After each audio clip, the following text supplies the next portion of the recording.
Chapter 24. We continue as we see Hinagi looking angry and saying that the defamation on social media was done in order to protect her. He has no reason to be held responsible for them. She asks if she's being threatened and not to dare speak badly about Yukito.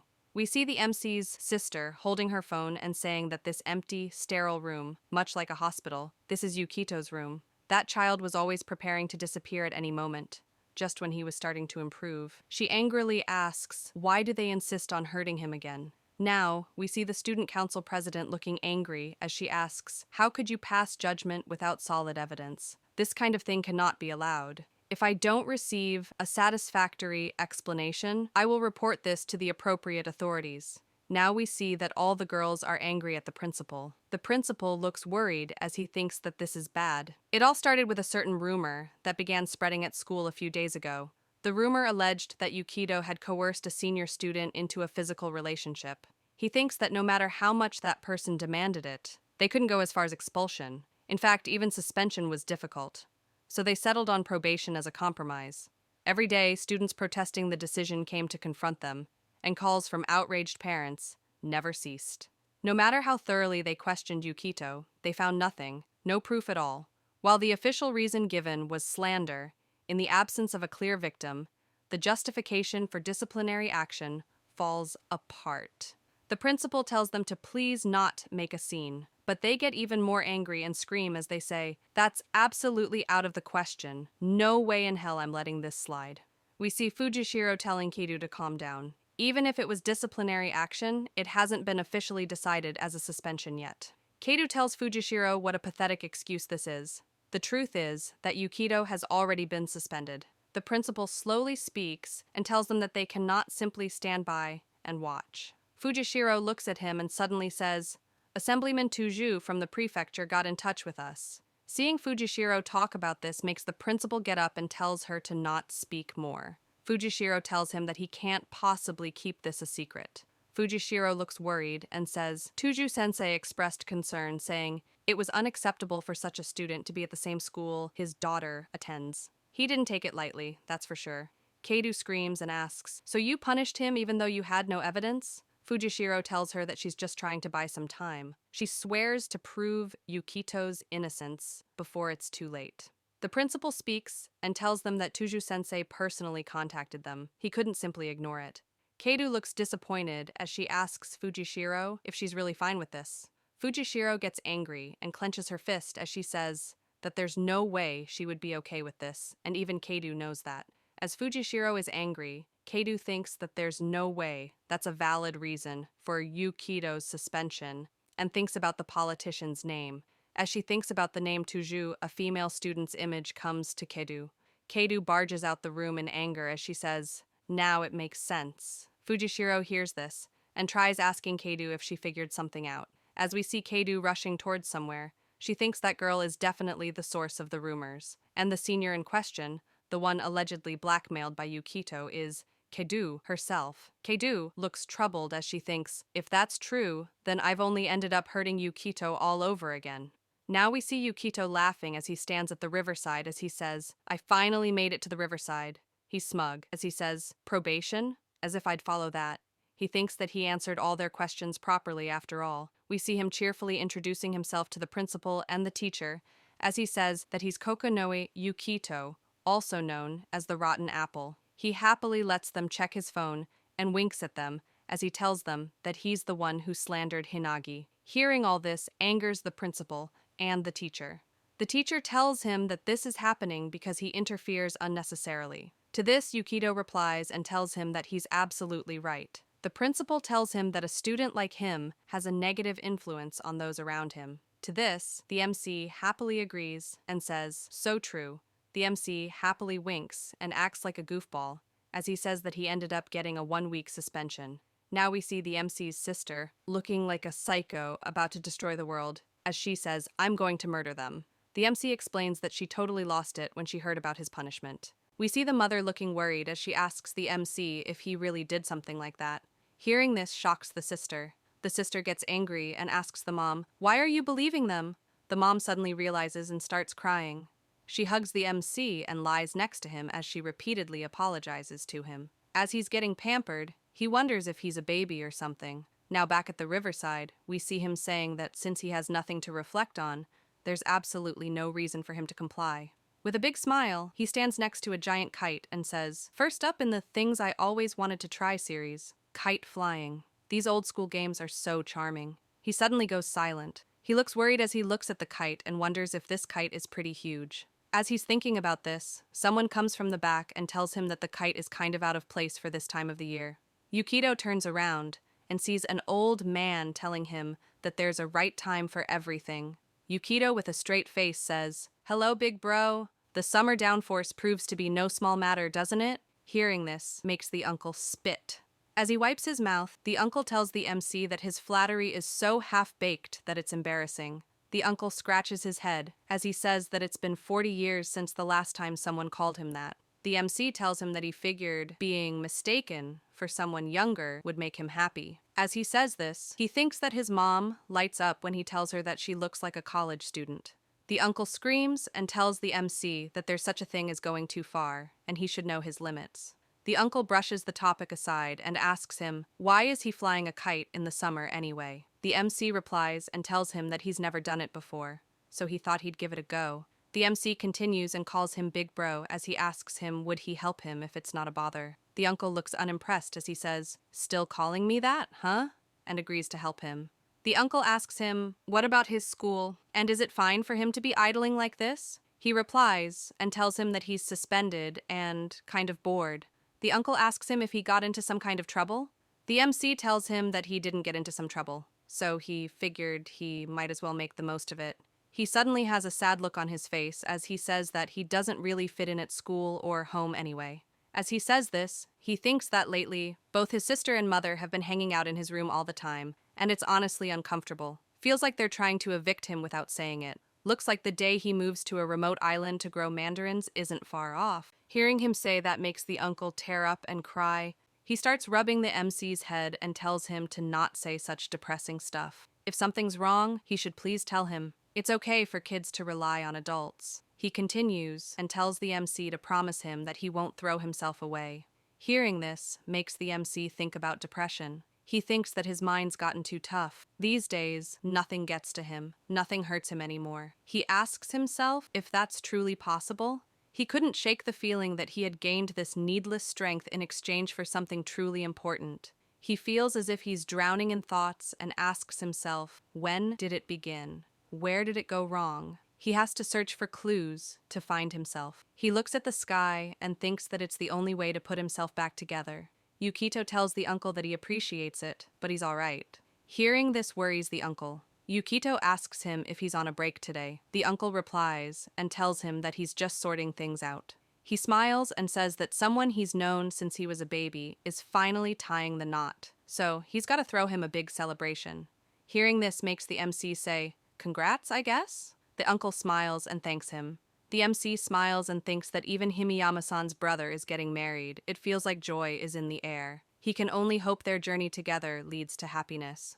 A shared future with someone is a light far too blinding for him. Suddenly, the uncle looks like he's in thought and says, "Hey kid, you're Kokonoe Yukito, right?" Hearing this shocks the MC. He asks the uncle, how does he know his name, and if he's some kind of psychic. The uncle looks dumbfounded as he tells him that it's written in huge letters on the kite. Yukito starts blushing and tells him that he was planning to draw something, but no design came to his mind. The uncle looks worried as he tells Yukito that he's a strange kid. Yukito replies and tells him that he feels like he gets told that a lot for some reason. The uncle lifts the kite. As he smiles at the MC, he tells him that he doesn't strike him as a bad person. He's got a decent eye for judging folks. Hearing this makes the MC happy and blush. The uncle asks Yukito if he's hungry and that he'll buy a meal for him. He can tell his whole story while they eat. He continues and tells Yukito that he's welcome anytime if he ever feels bored. The uncle boastfully tells him that he'll teach him how to properly fillet fish and form nigiri sushi. The MC gets excited and says that sounds like a survival skill that would be useful if he got summoned to another world. The uncle says, "You strike me as someone who'd be exiled in no time." Hearing this makes Yukito say, "You're quite knowledgeable. Could it be that you've returned from another world?" The uncle replies and tells him that his grandkid is the one who's into anime. He just tagged along and watched with him. As they talk about this, we see that the passersby are looking at the big kite. Yukito starts flying the kite. He looks really proud and happy as the passersby clap as they look at his big kite. The uncle looks at him and tells him that kite flying is usually a winter thing, so why on earth is he doing it this time of year?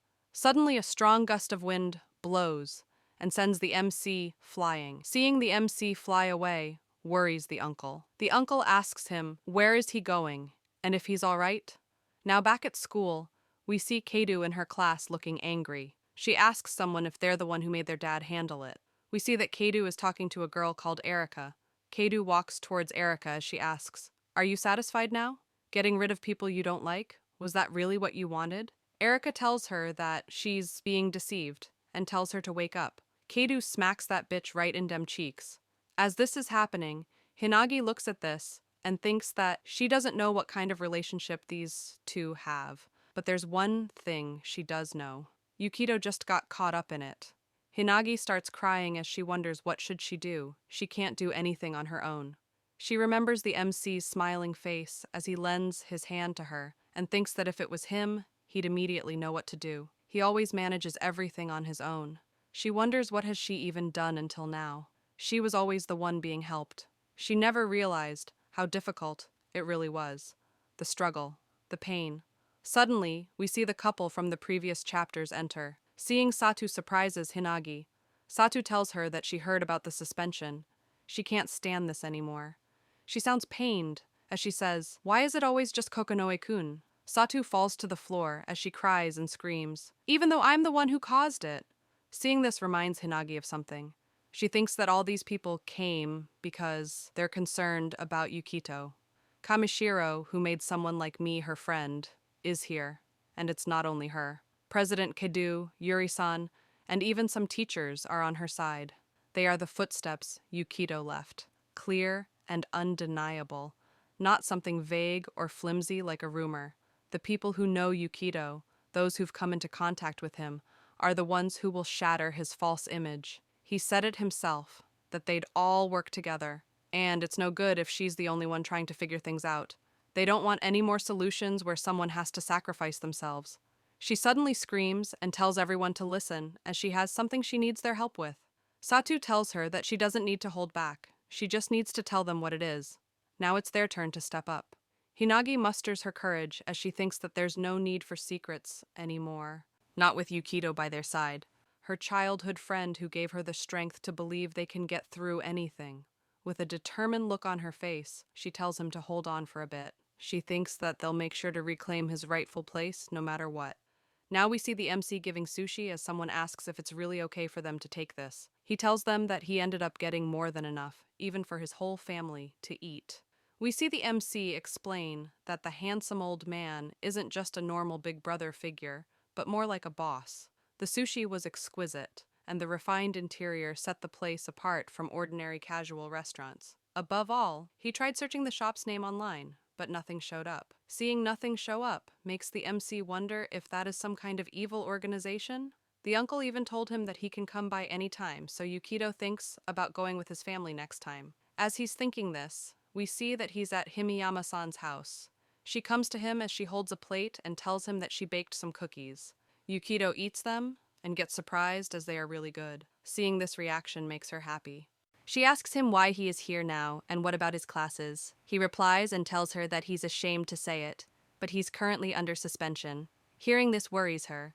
She asks him if he did something bad. As he eats, he says, "Sure, I may have an evil attribute, but I won't do anything like that." As he says this, he wonders if Himiyama-san is actually a fairy. As she is on top of him, he thinks. In short, he doesn't stand a chance against her. She's got a super effective advantage over him, like now, when her hand's naturally placed on his thigh, as if it's the most normal thing. He panics and thinks, why would she do something like this? We see that he explained his situation to her. Hearing this makes her say, "What's with that? Unforgivable." She says this and hugs him. Seeing this confuses the MC. She hugs him and tells him that it must be hard on him, and that she will definitely help him.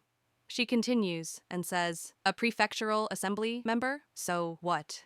I won't forgive some small fry like that person for hurting my Yukito." Hearing her say all this scares him. She suddenly gets up and starts calling someone. Seeing this confuses him. She starts talking on the phone and he hears her talk to her brother and ask him for a favor. Hearing this scares the MC as he wonders what kind of scheming is going on here. She cuts the call and turns around. With a smile on her face, she tells him that it's all going to be all right now. The MC looks worried as he says that he's scared to ask why. She continues and says, anyone who tries to put the blame on someone else like that needs to be disciplined. In horror, he replies and says, Your Honor, I humbly ask for a peaceful resolution.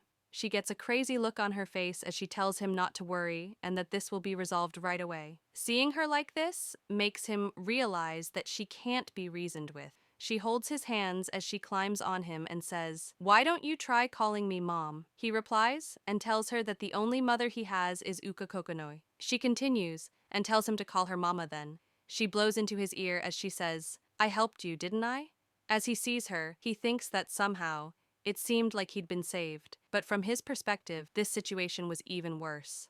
Himiyama-san may have saved him, but it seems like she's not going to rescue him from this predicament. She tells him that she would have loved to be his mother and raise little Yukido. She asks him if he remembers his elementary school days. He thinks about it and tells her that he tried to forget the past as soon as he could. They're mostly bad memories, after all. Hearing this shocks her. She starts shaking and crying. Seeing this worries and makes him panic. He pulls out a lucky sixpence coin from his pocket and tells her to take it. Seeing this surprises her. He tells her that he got it hoping it'd fix his bad luck, but then he found out it's meant for weddings, and now he's kinda stuck with it. He continues and says, If I recall correctly, you mentioned that your brother is going to get married, right? She hesitates to take it, but he tells her that he's not planning to use it anyway. She takes it as she smiles and thanks him. She tells him that she's certain her brother will be pleased as well. The MC looks sad as he tells her to please make sure to find happiness. She puts her head down and starts crying as she thinks, I wish I'd never known your kindness, because once I did, all that remained was a cruel, unchanging truth that I was the ugly demon who danced and brought forth a terrible act.